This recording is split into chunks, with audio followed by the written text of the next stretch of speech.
Salut les rushers, ici Raph Trollson pour une nouvelle vidéo sur H Royal. Aujourd'hui, on parle maître spirituel ou panda pour les intimes. Euh, on va aborder un tuto, savoir comment le jouer au travers de son évolution, quel stuff, ainsi de suite. On va détailler tout ça. Euh, c'est des infos qui ont été compilées et écrites par Skyka. Donc on rend à César ce qui appartient à César. Voilà. Il a fait le gros du travail et moi je fais mais juste une vidéo dessus. Donc le panda, dans l'idée, c'est une unité qui s'obtient qu'au travers de l'événement épreuve royale. Donc une fois toutes les 3 semaines et c'est en concurrence avec le robot.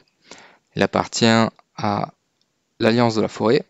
C'est une unité mono-cible, d'accord? Enfin, qui va taper le premier monstre de la file.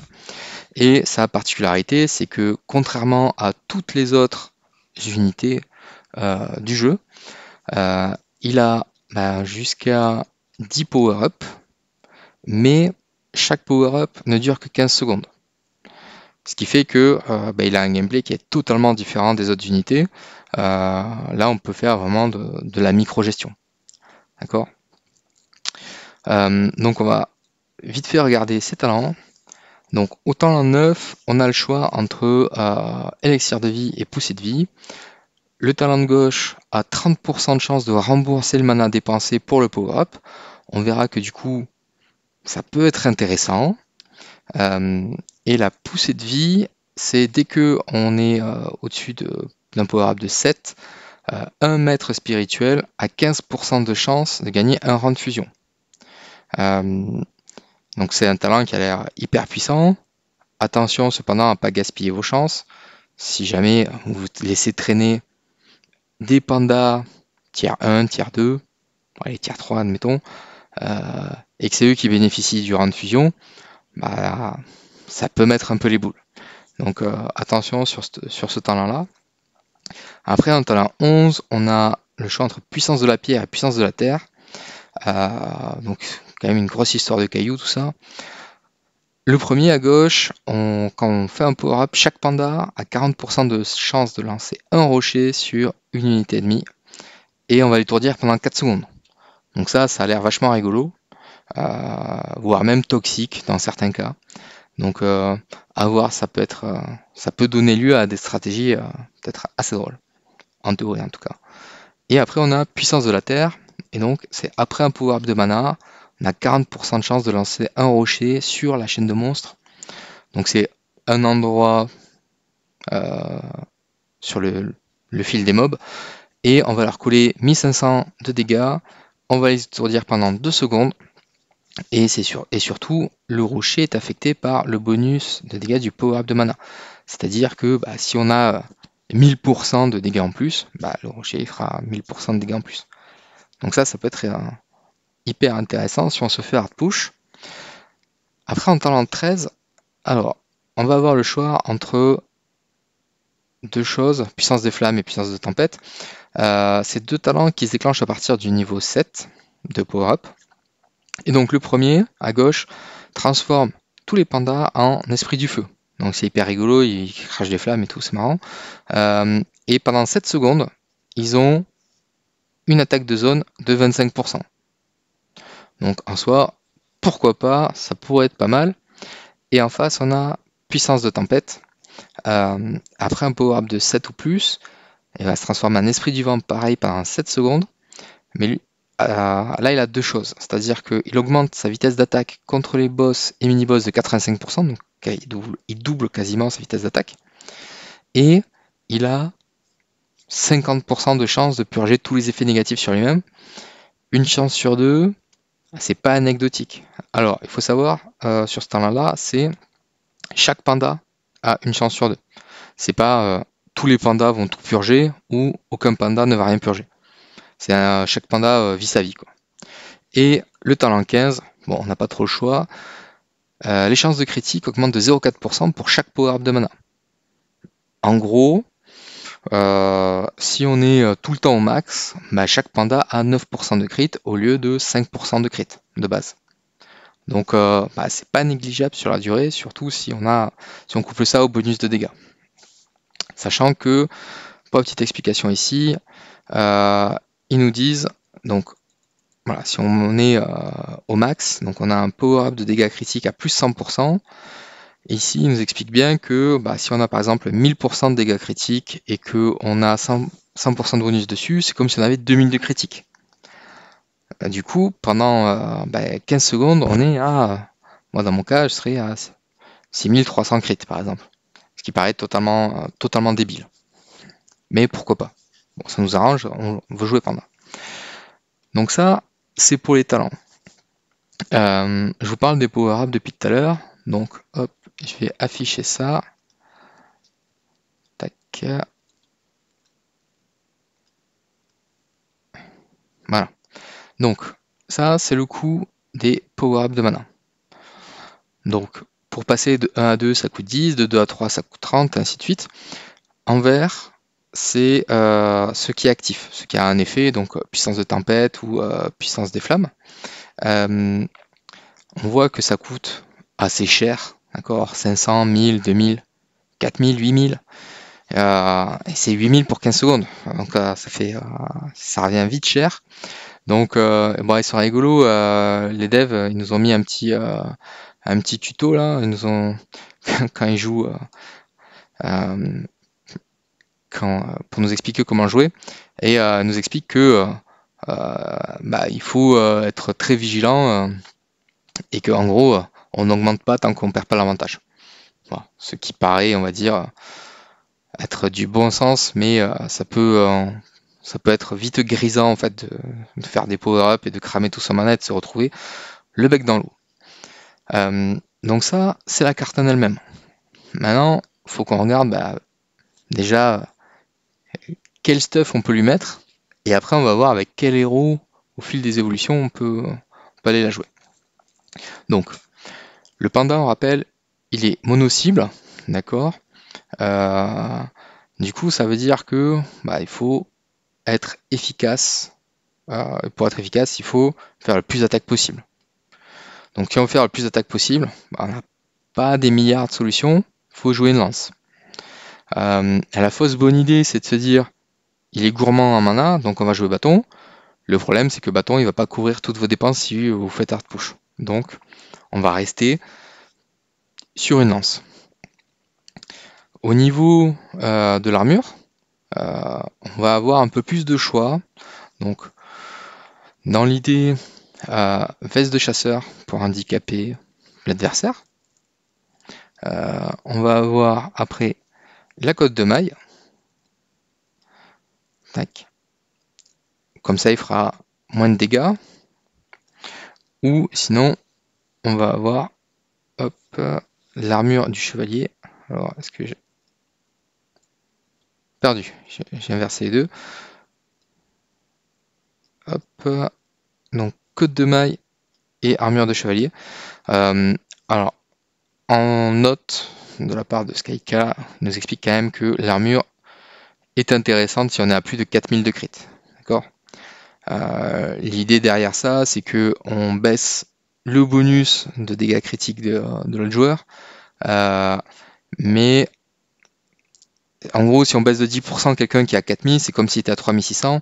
Donc, pour que ça commence à compter, il faut avoir beaucoup de crits. Voilà, c'est l'idée générale. Ok. Donc voilà, moi je joue encore le stuff que j'avais fait et qui est pas optimal, hein, c'est-à-dire robe de mage. Voilà, le seul qui est pas conseillé. Donc on va vite changer ça. Et après pour l'amulette, on va avoir l'amulette magique ou l'amulette de fusion. D'accord. Donc hop, ça c'est laquelle? Celle-là c'est la magique. Donc celle-là, elle nous fait un bonus statique sur les cases. D'accord. Dans l'idée, les pandas, idéalement, il faut qu'ils soient gros pour avoir. Enfin, il faut qu'ils soient haut tiers, donc 5, 6, 7, pour avoir une énorme vitesse d'attaque, et donc du coup pour faire plus de dégâts. Donc, si on veut des gros tiers, a priori, on va plus partir, je crois que c'est elle, voilà, sur l'amulette de croissance, bah, qui du coup, elle va nous amener jusqu'à... donc, enfin, on va faire plus de fusion, donc on aura plus de dégâts par rapport à l'autre amulette. Donc ça, c'est ce qui est intéressant avec celle-là. Voilà. Il nous précise aussi, alors cette amulette est intéressante si on a plus de 3000 de crit. L'idée derrière ces 3000 de crit, c'est juste de pouvoir tenir jusqu'à avoir un bonus suffisant sans se cramer en fait sur la game. Voilà. Sinon c'est un peu dommage. Hop. Donc ça, c'est pour le stuff. Après, idéalement, si vous avez le canard, enfin si vous avez un objet héroïque à mettre, soit le canard, soit l'objet du héros, bah faites-vous plaisir. Et là, on va regarder maintenant les decks qui peuvent être intéressants à jouer pour le panda. Donc là, on va pour les decks qui partent du niveau 9, enfin jusqu'au talent 13. Enfin, jusqu'au talent 13, c'est-à-dire niveau 12. D'accord, tant qu'on n'a pas débloqué le talent 13. Ce qui est intéressant à jouer en base, ça va être un panda statue. Et donc, ça va être cette base-là. Donc, panda, statue, bagarreur, dryade. L'idée, c'est de faire des pandas avec de la grosse vitesse d'attaque. D'accord. Donc, depuis la 21-0, statue a des talents. Donc, pour avoir testé, c'est peut-être plus intéressant de jouer talent droit sur statue.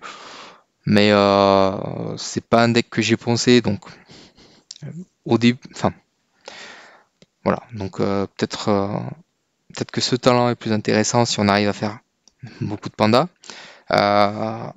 Sinon, celui-ci, qui est pas mal, c'est on fout la statue dans un coin, ou en tout cas on aligne les pandas avec. Ce qui fait que du coup, le bagarreur est en théorie plus efficace que quand on s'amuse à jouer un nombre de statues paires, donc idéalement 2, pour minimiser les pertes. Et après, la 5e carte, elle est volante, on va dire. Donc, on peut jouer trappeur. L'avantage de trappeur, c'est que il nous permet de ralentir et d'augmenter les dégâts. Donc en gros, les unités qui ralentissent vont avoir tendance à se stack. Si elles se stack, ça veut dire que quand on envoie un rocher qui fait de la OE, c'est beaucoup plus intéressant, ça fait plus de dégâts, ça réduit, enfin ça augmente, ça réduit l'armure, donc ça va augmenter les dégâts. Le problème du trappeur, c'est qu'il a été nerf dans la dernière mise à jour. Donc, à voir l'impact que ça aura sur son utilité. Mais pour l'instant, ça reste une carte qui est très viable, jusqu'au talent 13. L'autre possibilité, c'est de jouer l'ancêtre, d'accord, parce que ça apporte une couche de protection énorme, parce que tant qu'on n'a pas la puissance de la tempête, on n'a pas la purge. Et donc du coup, ça permet quand même de protéger ces pandas de tous les decks toxiques, chaman, cultistes, de tous les enchantements, je crois que c'est malédiction de poche, un truc comme ça, qui viennent attaquer en fait les rangs de fusion de vos pandas. Parce que si on arrive à tenir à vous laisser avec des pandas qui restent très, très bas en tiers, du coup vous n'allez pas faire de dégâts. Ou en tout cas, ça va pas durer longtemps et donc on va prendre l'avantage sur vous. Donc, après, l'autre possibilité, ça va être de jouer lui, le faucheur. Voilà. Le faucheur, parce que il va avoir la faculté d'aider à des push un petit peu. Donc ça, c'est intéressant. Voilà, ça, c'est jusqu'au talent 13. Talent 13 exclu. Donc en gros, des niveaux de cartes 7 à 12. Voilà, on va partir de ce principe-là. L'idée derrière, c'est on va attendre, enfin, une fois qu'on a le talent 13 et qu'on va avoir la purge, on va pouvoir totalement changer de physionomie en fait. Point important sur les héros, avant d'oublier. Donc jusqu'au talent 13, 2 héros intéressants, ça va être coach, qui permet de stack et d'augmenter la vitesse d'attaque. Et dans une certaine mesure, gadget, Donc gadget, c'est à partir du niveau 5 qu'elle va commencer à être intéressante, parce qu'elle va donner une vitesse d'attaque sur ses mécanismes. Donc c'est un bonus tout le temps, alors que coach, normalement, c'est un bonus temporaire. Hop, non, même, ou alors il le fait plus. Non, ça, c'est quand on active coach, enfin quand il y a sa poupée, qu'il y a la vitesse d'attaque. Donc du coup, en théorie, bah, ça va durer, on aura plus de vitesse d'attaque sur la moyenne avec gadget. Voilà, c'est pour ça que ça devient que gadget est intéressant. Après, il faut arriver à tempérer, c'est-à-dire que si on a un coach 20 et une gadget 2, bah, on va peut-être privilégier le coach en fait. Voilà. Donc là, après, c'est à vous d'arriver à adapter votre, votre deck avec les équipements que vous avez, parce que bah, on n'a pas tous fait les bons choix dès le départ. Et ensuite, bah, on n'a pas forcément tous les héros max avec les objets héroïques. Donc des fois, bah, comme on dit, hein, défaut de griffe, on va manger des merles. Donc des fois, bah, on va peut-être faire un choix sous-optimal de héros parce que bah, elle est juste plus puissant que l'autre. Voilà. Donc ça, c'est jusqu'au talent 13. Et donc, à partir du talent 13, donc la base va être un petit peu différente. On va dire qu'on va garder Dryade.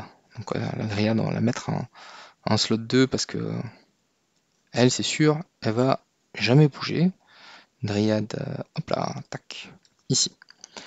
Après, ce qui va faire son apparition, du coup, alors dans la première version, on va jouer Harlequin, parce qu'avec Dryade, ça peut faire des trucs. C'est même plutôt pas mal comme carte. On va continuer à jouer Trapper. Et on va aussi jouer Épée. Voilà. Donc là, l'idée de ce pack-là, c'est en gros monter des gros pandas et mettre des stacks d'épées dessus. Et après, on a les trappeurs qui sont là pour augmenter les dégâts et réduire la vélocité des mobs. Donc ça nous permet d'avoir quelque chose d'assez solide sur la durée. Ce pack-là, on va le jouer avec les mêmes héros, gadgets et coach. D'accord? Dans l'idée.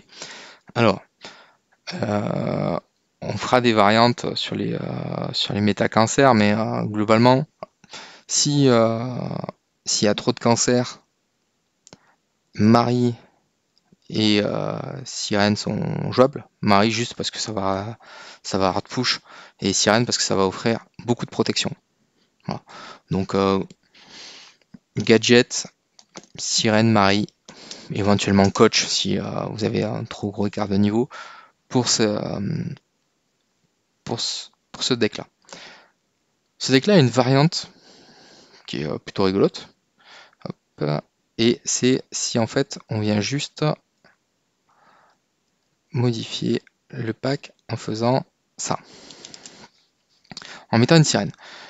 Une sorcière, pardon. Je raconte n'importe quoi. Donc là, l'idée, c'est que la sorcière, on va la jouer en mode tourelle. D'accord? Donc on va faire cadeau du corbeau. On va faire celui-ci, polymorphe. Donc elle va se transformer en unité aléatoire toutes les 45 secondes en activant son effet de fusion. Et a priori le cercle de malédiction. Sachant que avant le talent 11, elle n'est pas viable, et du coup le trappeur est mieux. D'accord? Donc là c'est vraiment en fonction de ce que vous avez, sachant que le trappeur, du coup, n'ayant pas encore de talent, peut faire fait quelque chose de, on va dire, stable à partir de son niveau 7, quoi, dès qu'on a un trappeur. Ok. Et donc là, l'idée c'est que ça va venir largement booster, c'est-à-dire qu'on va monter jusqu'à 405, enfin 15 fois, c'est 30 fois 15% de dégâts augmentés. Donc du coup, ça fait 450. Et si on s'amuse à ajouter les stacks, c'est-à-dire, alors, si on est max, ça fait 25,5, donc 255 parce qu'il faut 10 stacks. D'accord? Mais ça fait des trucs. C'est-à-dire que dès qu'on est max, on augmente les dégâts, les chances de dégâts critiques. Donc Panda il va être à 8. Plus éventuellement si on a une gadget, il pourrait être à 10 plus les power-up. Donc on peut imaginer avoir un panda régulièrement à 12% de dégâts critiques, quoi. Voilà. Donc ça devient totalement débile. Et il existe encore une troisième variante, alors que j'ai vite arrêté parce que j'arrivais pas à la jouer. Et donc là ici, on va jouer hop, une version statut bagarreur. Tac. Et on va la jouer pur placement avec l'ancêtre. Et hop, ça part du. Et donc, la dernière carte, le chasseur. L'intérêt du chasseur, c'est. Alors, le chasseur, il se joue si on va prendre Nécro. Et donc, alors, c'est Nécro avec. Hop, ouais, avec ce talent-là. Donc, au moins Nécromancien 5, qui va nous donner. Hop, normalement, c'est 2 cases. Voilà. Qui nous donne 2 cases instant kill. Et en fait, on met les 2 chasseurs dessus. Et après, il augmente tout seul avec ses talents. Donc le chasseur, il a quand même besoin de certains talents, donc au moins celui-là, a priori. Donc tu as un boss ou un mini-boss avec une attaque du chasseur, vous confère un trophée. Après avoir obtenu ce trophée, le rang de fusion, le rang de fusion de 2 chasseurs augmente et vos trophées sont initialisés. Donc en gros, passé un certain moment, les chasseurs ils vont être assez solides. Voilà, donc ça c'est un deck, mais ça se joue avec le nécromancien. Donc le gros avantage du talent 13, c'est que du coup il permet d'être un peu moins défensif, on va dire. Et donc il va nous offrir l'accès à la purge, et donc on va pouvoir aller beaucoup plus loin dans le game, et donc on va préparer des parties pour tenir plus longtemps. Donc c'est pour ça qu'on va pouvoir jouer épée, sorcière, qu'on va pouvoir miser sur peut-être sur du bagarreur qui va nous offrir à terme des copies, enfin des unités qui seront beaucoup plus grosses. Voilà. Donc ça c'est sur le gameplay général de tout ce qu'on, enfin, du panda. D'accord. Dans l'idée, si on veut avoir, si on veut s'amuser en étant un petit peu cancer, on va dire, on peut jouer une variante avec horloge. On peut s'amuser à jouer ça. Donc on va repartir sur Dryade. Hop. C'est Dryade, d'Arlequin, épée horloge. Alors l'épée est obligatoire pour faire. Enfin, obligatoire. On va dire que c'est un gros moteur de dégâts à terme. Hop. Et là où l'épée devient encore intéressante, c'est que avec la 21-0, donc le gameplay de la carte a beaucoup changé. Avant, il nous suffisait de l'avoir talent 9, éveillé et attendre. Là maintenant, il faut qu'on aille chercher beaucoup de fusions. Donc, même si cette amulette-là est viable, en fait, on se rend compte qu'on a besoin de faire énormément de fusions. Et donc, potentiellement, une amulette de croissance sera meilleure. Voilà. Donc ça, c'est à vous de tester, vous faire votre propre avis. D'accord. Concernant les talents des cartes, donc on a parlé de celui de la sorcière. On va faire un droite, gauche, droite. Sur la dryade, on va la jouer comme ça. Donc droite, droite, gauche. Sur l'épée, bon, moi je préfère jouer éveil doublé, d'accord, parce que 15% de chance d'appliquer un buff 2 fois sur les cibles au lieu d'une fois. Ça permet quand même de, même si on fait des fusions, d'aller beaucoup plus loin. Il fallait choisir ici. Tac. Je pense que les deux